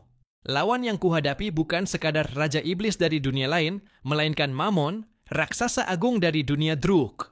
Benar-benar dirimu sekali. Mest!" Li Changgong hanya bisa menghela napas panjang. Tak lama kemudian, tubuh mereka berdua melesat turun seperti meteor, mendarat di Pegunungan Mokhasa. Zhang Yi awalnya membayangkan bahwa monster di sini akan muncul seperti jamur liar, menyebar secara acak di berbagai sudut pegunungan. Namun, begitu ia tiba di lokasi, ia justru merasakan sesuatu yang aneh. Pegunungan Mokhasa terletak di perbatasan negara Helen, wilayah tandus yang nyaris tak dihuni manusia. Biasanya tempat ini menjadi lokasi latihan atau uji coba bagi para petualang manusia. Tetapi sesampainya di sana, Zhang Yi malah menemukan sebuah kota kecil di tengah pegunungan. Sebuah kota sederhana, dihuni oleh banyak goblin berwarna abu-abu kehijauan dari berbagai ukuran. Mereka tampak hidup dalam sistem yang teratur. Ada yang bertugas memetik buah, ada yang bertani, ada pula prajurit goblin yang menjaga keamanan kota. Anak-anak goblin berlarian di tanah lapang, saling kejar-kejaran dengan gembira. Jika hanya dilihat dari perilakunya, mereka tidak tampak seperti monster, tapi makhluk cerdas yang telah membangun peradaban. Kalau dilihat begini, mereka tidak terlihat seperti monster. Sepertinya mereka telah mengembangkan peradaban, ujar Li Changgong sambil melirik Zhang Yi. Namun memang masuk akal. Makhluk hidup yang memiliki kecerdasan dan bertahan cukup lama, pasti suatu saat akan berkembang dari tahap primitif. Dunia ini sungguh aneh. Zhang Yi mengerutkan kening. Padahal semuanya ini cuma NPC. Kenapa dibuat serumit ini? Tanpa membuang waktu, ia langsung meluncur dari langit, menyerbu kota goblin dari udara. Tujuan Zhang Yi kali ini ada 2. Pertama, menangkap beberapa monster untuk dianalisis oleh Zhou KR, guna mempelajari struktur biologis mereka. Kedua, ia ingin menguji kebenaran ucapan Putri Mel. Benarkah mengalahkan monster bisa meningkatkan kekuatan seorang pahlawan? Hari itu, kota goblin sebenarnya menjalani rutinitas damai seperti biasa. Mereka bekerja, bertani, dan membesarkan keturunan mereka. Saat malam tiba, mereka pulang dan berkumpul bersama keluarga. Mungkin tidur berdampingan dengan pasangan mereka. Namun, hari itu malapetaka turun dari langit. Sosok pria dalam zirah iblis berwarna hitam dan merah, penuh aura mengerikan, tiba-tiba muncul dari angkasa dan mendarat tepat di tengah kota mereka. Seluruh goblin langsung panik. Anak-anak goblin menjerit ketakutan. Sebagian jatuh tersungkur, dan sisanya berlarian menyelamatkan diri. Kekacauan menyebar ke seluruh kota. Para petani goblin pun lari terbirit-birit sambil berteriak ketakutan. Zhang Yi melihat ke sekeliling. Di depannya, seekor anak goblin duduk di tanah, wajahnya penuh ketakutan. Anak itu ingin lari, tapi tubuhnya lumpuh karena ketakutan. Zhang Yi sama sekali tak punya rasa kasihan pada ras seperti goblin. Ia bahkan malas mengeluarkan senjata. Ia memungut sebutir batu kecil, meletakkannya di antara ibu jari dan telunjuk, lalu melemparkannya ke arah anak goblin itu. Batu itu menembus tubuh goblin dewasa yang tiba-tiba berlari ke depan dan mendorong anak goblin itu ke samping. Bahkan tahu caranya mengambil adegan dramatis. Gumam Zhang Yi dengan ekspresi datar. Bagi Zhang Yi, ini hanyalah sebuah eksperimen. Goblin dewasa yang sekarat tadi sempat meniup terompet peringatan, memanggil pasukan goblin lainnya. Tak lama, puluhan prajurit goblin berdatangan, membawa senjata primitif dan menatap Zhang Yi dengan penuh kebencian. Beberapa dari mereka melempar batu api ke arahnya. Tubuh Zhang Yi bergerak dengan kecepatan luar biasa. Dengan bantuan zirah iblis, ia seakan lenyap, lalu muncul kembali di tengah-tengah pasukan goblin. Dalam hitungan detik, semua goblin di sekitarnya tewas mengenaskan. Tubuh mereka terbelah oleh tangan Zhang Yi. Zirah goblin yang primitif itu tak ubahnya lumpur di hadapan zirah iblis Zhang Yi. Setelah membunuh lebih dari 100 prajurit goblin, Zhang Yi tiba-tiba merasakan sesuatu yang aneh. Kekuatan spiritualnya bertambah. Ia tertegun sejenak, bukan karena para goblin benar-benar mampu membuatnya lebih kuat, tapi karena ia telah menemukan penyebab kekuatannya bertambah. Setiap kali ia membunuh seekor goblin, ada semacam energi spiritual yang terserap ke dalam tubuhnya. Rasanya seperti ketika aku membunuh para alien. Tidak, lebih tepatnya, seperti saat membunuh manusia. Setiap manusia menyimpan fragmen ether dalam tubuh mereka, meskipun biasanya terlalu kecil untuk disadari. Tapi para goblin ini, seperti halnya manusia atau makhluk mutan, ternyata memiliki esensi spiritual. Zhang Yi memandangi pasukan goblin yang terus berdatangan. Tatapan mereka dipenuhi rasa takut dan kebencian, seperti ingin mengoyak Zhang Yi sampai hancur. Makhluk-makhluk ini, bukankah seharusnya bagian dari mimpi Mammon? Mereka seharusnya hanya ilusi. Tapi kenapa? Mereka memiliki spirit body. Temuan ini membuat Zhang Yi termenung. Ia tidak merasa bersalah karena membantai makhluk-makhluk ini. Namun situasi ini memang sangat aneh dan tak terduga. Terlebih, sorot mata anak-anak goblin yang penuh ketakutan tadi. Terlalu mirip manusia. Zhang Yi mengangkat tangannya, mengayun keras ke udara. Gelombang udara yang kuat meledak dari telapak tangannya, menghantam seluruh penjuru dan melempar semua goblin di sekitarnya ke belakang. Tiba-tiba, dari kejauhan, beberapa bola api raksasa melesat ke arahnya. Zhang Yi menajamkan pandangan. Di kejauhan, seekor goblin tua mengenakan jubah penyihir hitam, sedang melafalkan mantra, melemparkan sihir padanya. Jadi engkau penyebabnya? Tatapan Zhang Yi mengeras. Ia mengabaikan bola-bola api yang kekuatannya hanya setara kelas gamma. Dan dalam sekejap ia sudah berada di hadapan goblin tua itu. Tangannya menjulur, meraih makhluk tua itu dan melemparkannya ke dalam ruang bayangan. KR, tolong periksa makhluk ini. Mereka tampaknya memiliki struktur spiritual dalam tubuhnya. Mungkin inilah alasan mengapa membunuh monster bisa memperkuat pahlawan. Setelah penyihir goblin dikalahkan dalam satu gerakan, sisa pasukan goblin benar-benar kehilangan semangat. Mereka menjerit putus asa dan lari tunggang langgang. Zhang Yi tidak mengejar mereka. Ia hanya berdiri di tempat, memandangi kota itu. Kota goblin ini memang masih sangat primitif jika dibandingkan dengan peradaban manusia. Namun bentuk permukiman dan pembagian kerja mereka sudah sangat jelas. Ia berjalan menuju salah satu meja kayu reot yang tampaknya digunakan untuk makan malam. Di atasnya terletak berbagai makanan aneh berbentuk bubur dan cairan lengket tak dikenal. Zhang Yi duduk di bangku kasar, lalu membiarkan pikirannya melayang jauh. Apa sebenarnya yang terjadi di sini? Di dalam ruang bayangan, kemunculan mendadak penyihir goblin membuat Yang Xia dan Zhou Haimei terkejut setengah mati. Makhluk buruk rupa ini tampak seperti tikus raksasa. Jelas tidak menyenangkan untuk dipandang. Namun, para anggota tim sudah terbiasa dengan kejadian ekstrim, terutama Zhou KR. Sebagai seorang dokter, ia pernah memegang langsung jantung, hati, paru-paru, bahkan ginjal manusia. Mana mungkin takut pada makhluk seperti ini? Penyihir goblin yang tiba-tiba dilemparkan ke ruang asing ini hanya bisa gemetar ketakutan. Ia berlutut sambil terus-menerus bersujud, mengeluarkan suara mengiba yang menyedihkan. Paman Yu melangkah maju, mencengkeram kerah si goblin dan mengangkatnya. Gimana kita mau teliti nih? Mau mulai dengan dikuras darahnya? Tanyanya pada Zhou KR dengan gaya ala tukang jagal. Zhou KR menggeleng. Lebih baik teliti dalam keadaan hidup. Akan jauh lebih berharga begitu. Sambil berkata demikian, ia menarik sebuah kotak peralatan besar, membukanya dengan gerakan terampil. Cahaya putih menyilaukan terpancar dari dalam, memperlihatkan isi kotak yang penuh dengan perlengkapan bedah. Pisau bedah, kapak kecil, gergaji, pemotong laser. Semua perlengkapan operasi ada di sana. Ya, dokter terbaik dan tukang jagal memang seringkali tak jauh beda. Ia pertama-tama mengambil alat suntik khusus untuk mengambil darah, lalu mengangkatnya ke udara. Kita mulai dengan pengambilan darah dulu. Setelah itu kita potong sebagian jaringan biologis untuk dianalisis.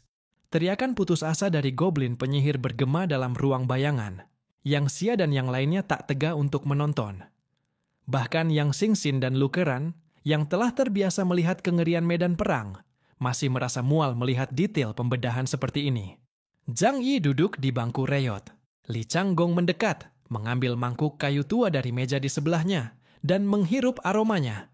Matanya langsung berbinar. Baunya cukup enak juga, manis-manis gitu. Lao Zhang, mau coba nggak? Zhang Yi tidak menggubris godaannya. Kalau kamu suka, ya silakan coba sendiri. Li Changgong mengangkat bahu, tentu saja tidak benar-benar berani memakannya. Ia meletakkan mangkuk itu kembali. Dunia ini lebih rumit dari yang kita bayangkan. Zhang Yi berkata dengan suara dalam. Li Changgong tertawa kecil. Kenapa? Bukannya ini cuma dunia isekai biasa? Dengan kekuatan kita sekarang, kita bisa berbuat sesuka hati. Jadi raja juga bisa. Kamu masih menganggap semua ini cuma mimpi ya? Ya sudah, kita lihat saja nanti, jawab Zhang Yi singkat. Tak lama, Zhou KR akhirnya menyampaikan hasil penelitiannya, dan hasilnya sangat mengejutkan. Zhang Yi, ucap Zhou KR dengan serius, makhluk yang mirip goblin ini, aku curiga mereka dulunya manusia. Apa? Semua orang terdiam, ekspresi mereka menunjukkan keterkejutan. Bahkan Yang Xingxin pun terdiam, merenung dalam-dalam. Tidak masuk akal. Ini mimpi Mamon kan? Bagaimana bisa ada manusia sungguhan di dalam mimpi seperti ini? Tanya Zhang Yi cepat. Apa dasarmu menyimpulkan itu? Zhou KR menjelaskan. Struktur biologis mereka sangat mirip manusia. Meskipun ada perbedaan, perkembangan otak mereka tergolong sangat tinggi, termasuk dalam kategori makhluk cerdas. Kecerdasan mereka bahkan melampaui simpanse dan lumba-lumba. Dan yang paling mencolok, tubuh mereka mengandung materi spiritual yang disebut ling, sama seperti manusia. Semua terdiam. Sunyi.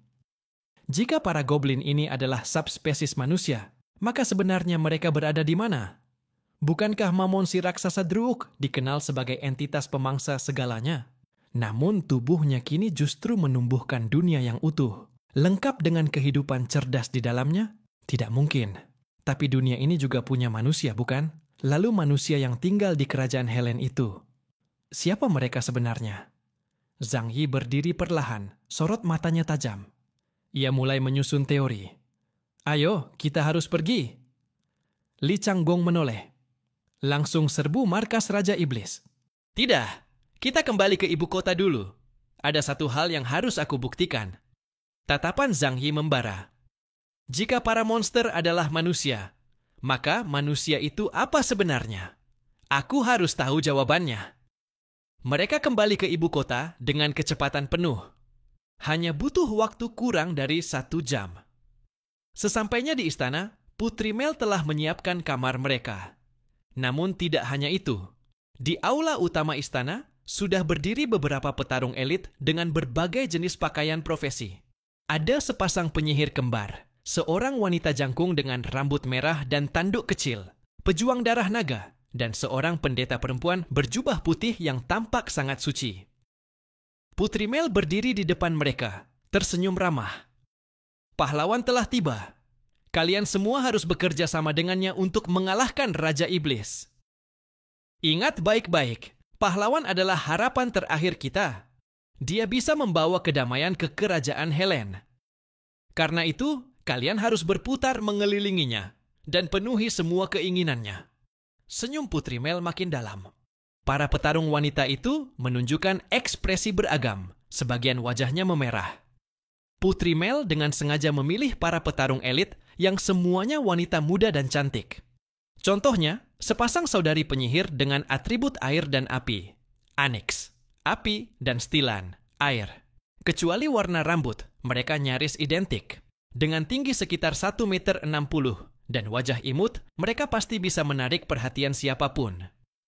Pejuang naga berambut merah bernama Phil. Tubuhnya jangkung dan kekar, tingginya 2 meter.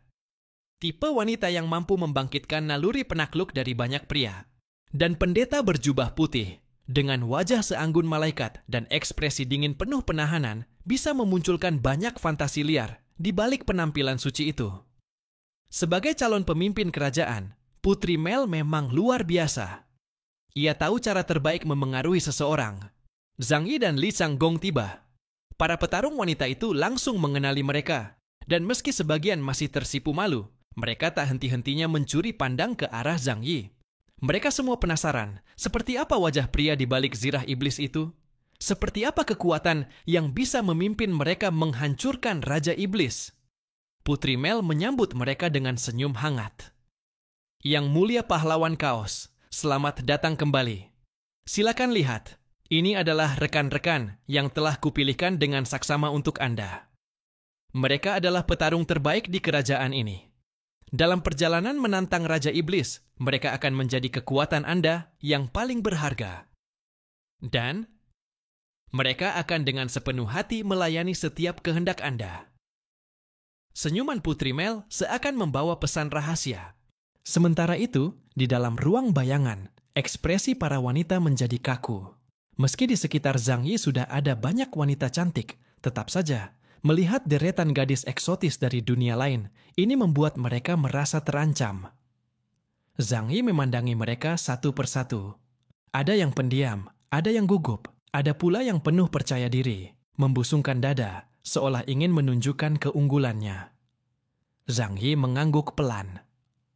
Mereka datang tepat waktu. Lalu, ia mengangkat tangannya dan menunjuk para petualang wanita. Bawa mereka ke kamarku. Ada hal mendesak yang butuh bantuan mereka. Ekspresi di wajah Putri Mel nyaris tak bisa ia tahan. Yah, meskipun Anda adalah pahlawan legendaris. Tapi kenapa buru-buru begini? Namun tetap saja ia mengangguk. Baik. Zhang Yi tidak membuang waktu. Ia langsung memberi isyarat dengan tangannya. Para petualang wanita saling melirik, lalu berjalan mengikuti Zhang Yi dari belakang setelah mendapat anggukan dari Mel. Dalam perjalanan, sang wanita naga yang ramah, Phil, mulai mencari topik pembicaraan. Yang mulia pahlawan, Anda dari mana asalnya? Kami dengar Anda dipanggil dari dunia lain oleh Dewi. Bisakah Anda ceritakan pada kami?" Para wanita lain juga tampak penuh rasa penasaran. "Jangan buru-buru," ujar Zhang Yi sambil tersenyum membuka pintu. "Nanti kita bisa ngobrol sepuasnya setelah masuk. Masih banyak waktu malam ini."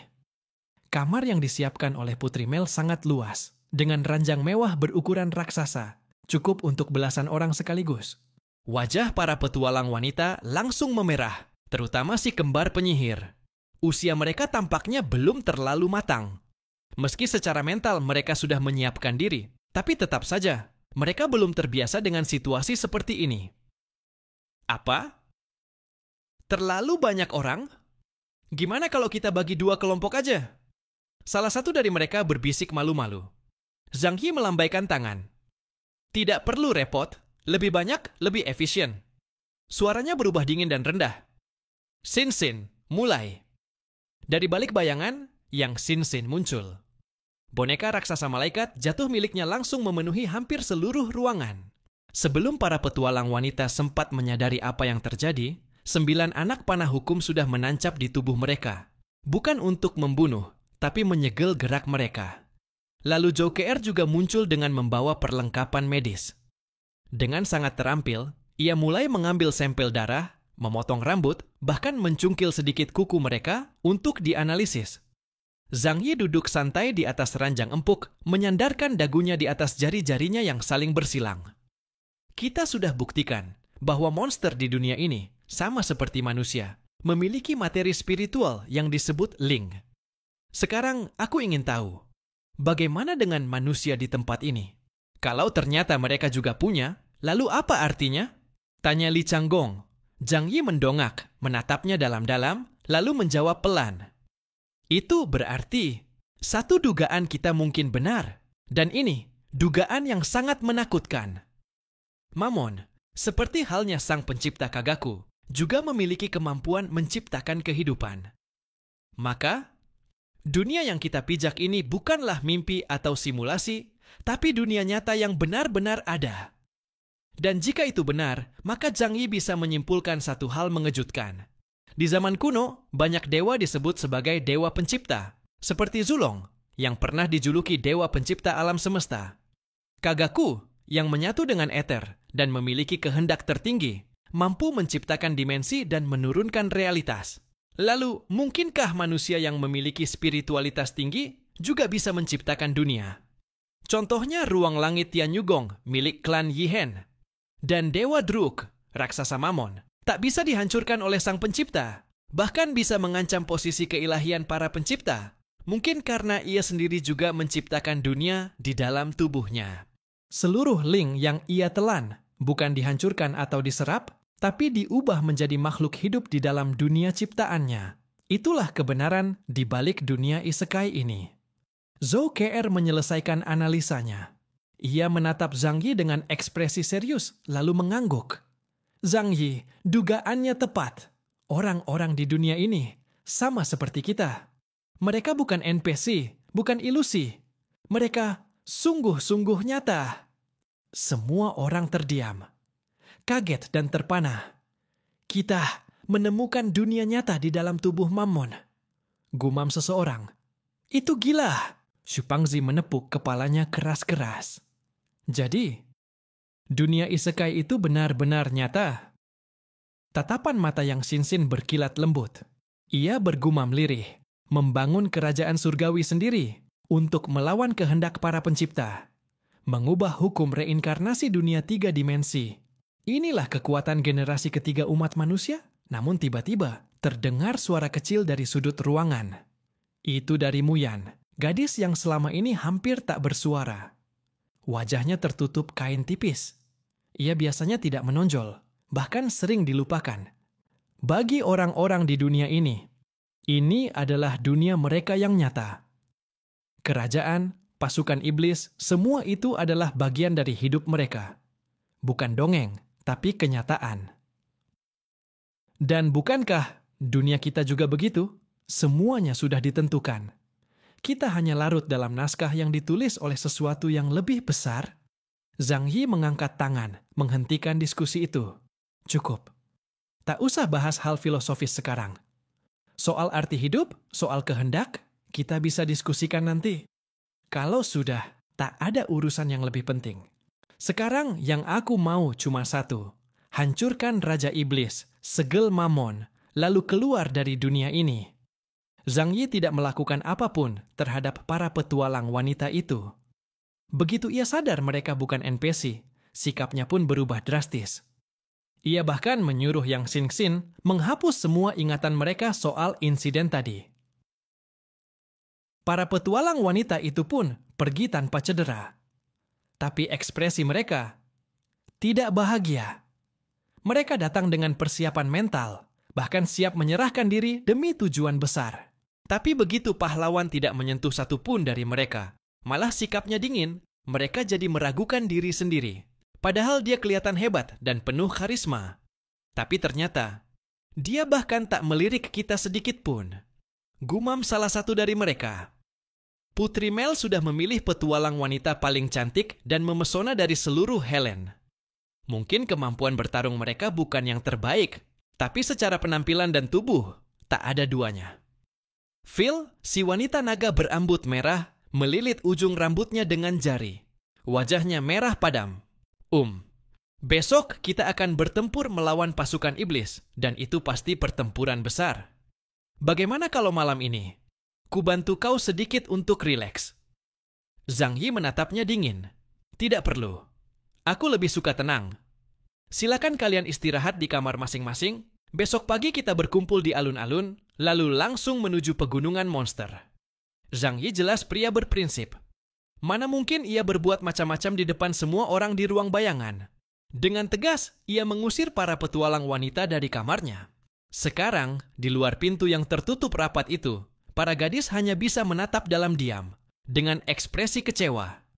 Menjengkelkan. Apa aku sama sekali tidak menarik? Ini benar-benar tak masuk akal. Semakin kupikirkan, semakin bikin kesal. Sudahlah. Mungkin dia masih kaku sekarang. Kita dekati pelan-pelan saja. Stilan, sang penyihir air, mencoba menghibur Phil. Phil menghela napas panjang. Lalu, bagaimana kita akan menjelaskan ini pada Putri Mel? Yah, kita hanya bisa melapor apa adanya. Jawab salah satu dari mereka pelan. Tak lama setelahnya, keempat petualang wanita itu datang ke ruang teh milik Putri Mel. Lalu dengan nada menyesal, mereka menjelaskan apa yang terjadi malam ini. Putri Mel duduk di atas sofa, menundukkan kelopak matanya setelah mendengar semuanya. Lalu ia tersenyum tipis. Baik, aku mengerti. Kalian boleh istirahat dulu. Urusan selanjutnya akan kutangani sendiri. Setelah para wanita itu keluar, ekspresi Putri Mel berubah serius. Pelayan di sampingnya berbisik, "Yang mulia, pahlawan itu sangat aneh. Ia tak menginginkan harta, senjata, ataupun wanita. Lalu, apa sebenarnya tujuannya membantu kita menghadapi Raja Iblis?" Seseorang yang tak punya keinginan justru menimbulkan kecemasan, karena tanpa keinginan, ia tak bisa dikendalikan. Putri Mel mengangkat kepalanya. Di matanya terpancar cahaya ketegasan yang luar biasa. Nampaknya, aku sendiri yang harus turun tangan. Ia bangkit berdiri dan berkata pada pelayannya, "Siapkan bak mandi bunga aromatik." Sang pelayan tampak terkejut dan membelalakkan mata. Tapi begitu melihat wajah Putri Mel yang tenang tanpa emosi, ia tak berkata apapun lagi dan segera melaksanakan perintahnya. Sementara itu, di dalam kamar, pikiran Zhang Yi mulai menjadi kacau. Awalnya, ia mengira perjalanan kali ini, meskipun berbahaya, tetap bisa dihadapi berkat tombak Longinus di tangannya. Ditambah bantuan diam-diam dari Ling, harusnya ia punya peluang besar untuk berhasil. Namun kenyataannya, bahaya tak datang. Yang datang justru banyak pertanyaan aneh yang tak bisa dijawab. Menurut kaum Yihen, suku Druuk adalah ras keji yang hanya bertindak berdasarkan nafsu, menjadikan kelangsungan hidup sebagai prioritas utama, dan tak segan menghancurkan peradaban apapun untuk bertahan. Mereka seharusnya melahap segalanya untuk menjadi lebih kuat. Lalu, kenapa mereka menciptakan dunia? Apakah semua yang dikatakan oleh kaum Yihen juga tak sepenuhnya benar? Tapi kenapa mereka berbohong? Bukankah mereka sudah bersiap untuk kembali ke ether? Tidak ada alasan lagi untuk menyembunyikan informasi. Zhang Yi merasa kebingungan. Ia yakin di balik semua ini tersembunyi rahasia besar. Dan rahasia itu bisa menjadi kunci untuk memahami dunia ini, juga untuk bertahan dari malapetaka yang akan datang.